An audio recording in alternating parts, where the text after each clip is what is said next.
পত্রপত্রিকা আপনারা দেখেছেন, অনেকে সুপারিশ করেছে বৈষম্য দূর করার নাম দিয়ে আল্লাহর বিধানকে পরিবর্তন করার সুপারিশ করেছে এই নারী বিষয়ক সংস্কার কমিশন। এই সুপারিশ বাস্তবায়ন করার দুঃসাহস যদি কেউ দেখায়, তাহলে এটা হবে সবচেয়ে বড় অপরিণামদর্শী কাজ, সবচেয়ে দুর্ভাগ্যজনক অধ্যায়।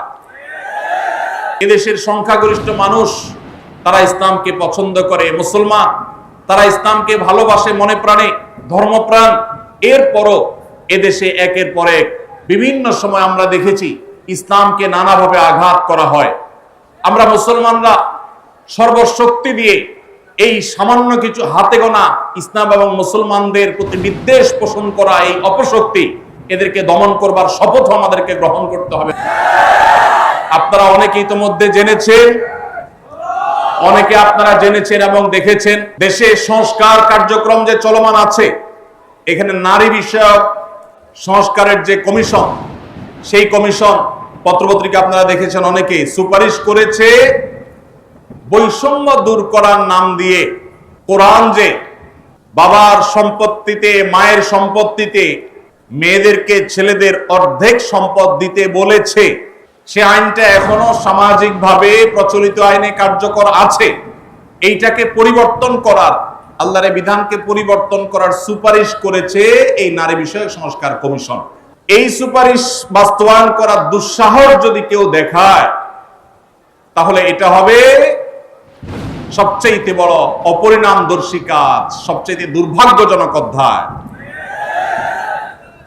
শুনতে খুব ভালো শোনা যায়, খুব মুখরোচক মনে হয়। একই বাবার সন্তান, ছেলে এবং মেয়ে, ছেলে 2 টাকা পাইলে মেয়ে কেন 1 টাকা পাবে? কিন্তু এর পেছনে লুকায়িত আছে এক গভীর শয়তানের ষড়যন্ত্র। সেটা হলো পশ্চিমা পৃথিবীর মানুষেরা তাদের পরিবার ব্যবস্থাপনা ধ্বংস হয়ে গেছে, বহু আগেই তাদের পরিবার ব্যবস্থাপনা মুখ থুবড়ে পড়েছে। আজ এই ভারতবর্ষে শুধু মুসলমান কেন, আমাদের এই অঞ্চলের হিন্দু, খ্রিস্টান, বৌদ্ধ সব ধর্মের মানুষের মধ্যে পারিবারিক বন্ডিং এবং পরিবার ব্যবস্থাপনা, স্বামী স্ত্রীর মধ্যকার সৌহার্দ্য যতটুকু আছে, পশ্চিমারা সেগুলা কল্পনাও করতে পারে না। ওরা আমাদের চাইতে জ্ঞানে বিজ্ঞানে এগিয়ে থাকতে পারে, ওরা আমাদের চাইতে তথ্য প্রযুক্তিতে অগ্রসর থাকতে পারে, তারা অবকাঠামোতে আমাদের চাইতে 200 বছর এগিয়ে থাকতে পারে, কিন্তু পরিবার ব্যবস্থাপনা আমরা ওদের চাইতে 500 বছর এগিয়ে আছি। আমাদের এখানকার স্বামী স্ত্রীর মধ্যকার ভালোবাসা, এটা তাদের দেশে সোনার হরিণ। আমাদের এখানকার সন্তানের সাথে বাবা মার বন্ডিং, তাদের ওখানে সেটা দুষ্প্রাপ্য। ভাইরা আমার, এই যে সমতার নাম দিয়ে, বৈষম্য দূরের নাম দিয়ে এই যে নতুন প্রস্তাবনা আসছে, এই প্রস্তাবনার মিনিং হলো প্রস্তাবনাকে ধ্বংস করে ফেলা। কিভাবে সেটা? ছেলে এবং মেয়ে উভয় যখন সমান সমান হারে 1 টাকা 1 টাকা করে পাবে, তখন পশ্চিমাদের মতো ছেলে বলবে মেয়েকে, বাসা ভাড়া তুমি অর্ধেক শেয়ার করো, সংসার খরচ তুমি অর্ধেক শেয়ার করো, যেভাবে পশ্চিমা পৃথিবীতে আছে। এইটা যদি শুরু হয়, তখন পরিবার ব্যবস্থাপনা ওদেরটা যেরকম ধ্বংস হয়েছে, আমাদেরটাও ধ্বংস হওয়া অনিবার্য হবে। দুইজনকে ঘরের বাহির হতে হবে।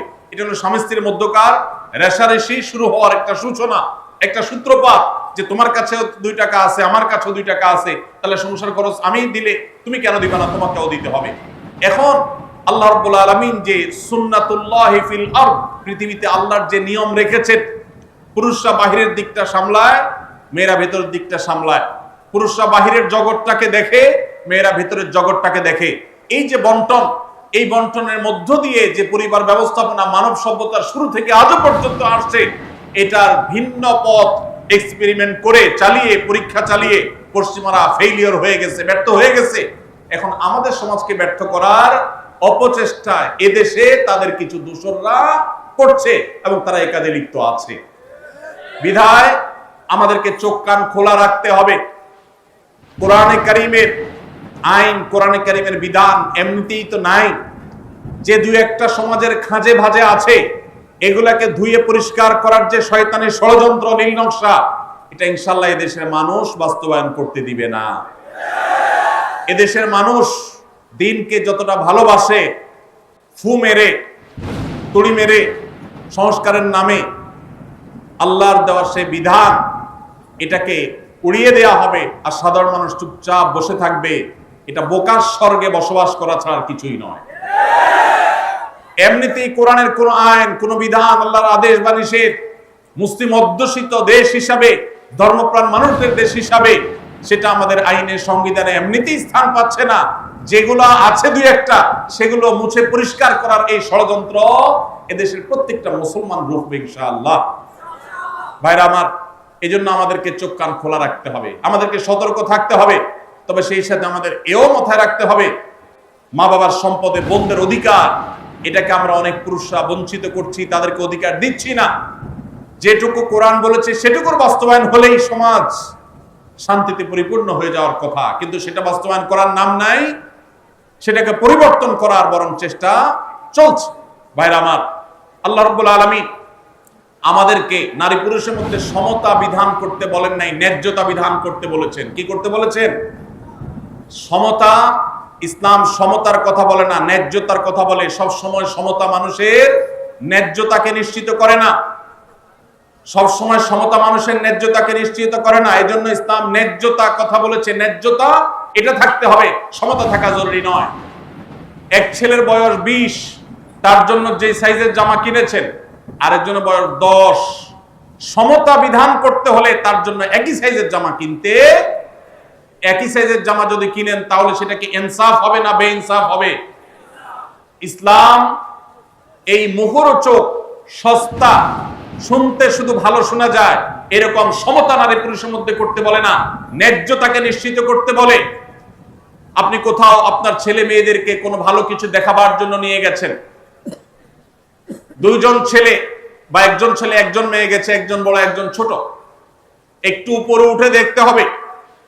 সেজন্য যে বড় 15 বছর বয়স, তার দেখার সুবিধার জন্য 3টা ইট দিয়ে বলেছেন তুমি এবার দাঁড়াও, সে দেখতে পাচ্ছে।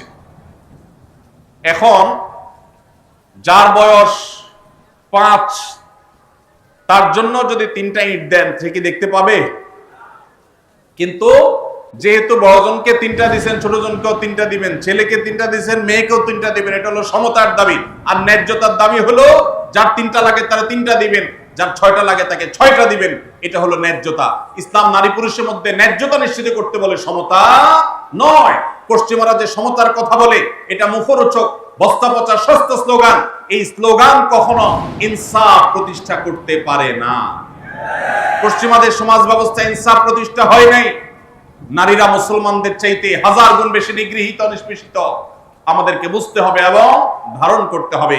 আল্লাহ রাব্বুল আলামিন কোরআন এবং হাদিসের আলোকে আমাদের জীবনকে, আমাদের সমাজকে, আমাদের দেশকে, আমাদের পরিবারকে, সবকিছুকে ঢেলে সাজাবার তৌফিক আমাদেরকে দান করুন।